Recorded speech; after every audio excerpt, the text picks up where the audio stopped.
I didn't tip a restaurant server because she didn't tip me for her Uber Eats. I drive for Uber Eats in Seattle. You may have heard in the news about a new law which was implemented in Seattle instituting minimum pay requirements for companies like Uber to its drivers.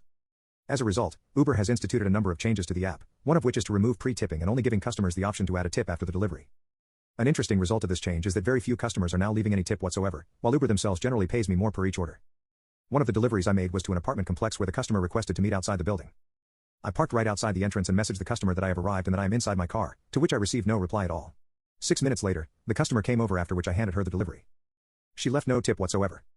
I went out to eat tonight with my girlfriend, and this very same customer from a few days ago was my server. She actually did recognize me when she came to our table. Once she left, I told my girlfriend about how she made me wait for 6 minutes without messaging me at all, and how she didn't leave me any tip either. She suggested that we shouldn't tip her either, and I agreed. The dinner went fine, and there wasn't anything wrong with the service. When the bill came, I of course left the tip line blank. As we were leaving the restaurant, the server came over and asked us if everything was all right. I told her that everything was fine. She asked me if I forgot to leave a tip, to which I replied that I didn't tip her. I pointed out that she didn't tip me when I delivered her food a few days ago, and that she shouldn't be upset because Washington State has the same minimum wage for tipped employees as every other employee. She just gave me a bewildered look and walked away as we left the restaurant. So, am I the a-hole for doing that?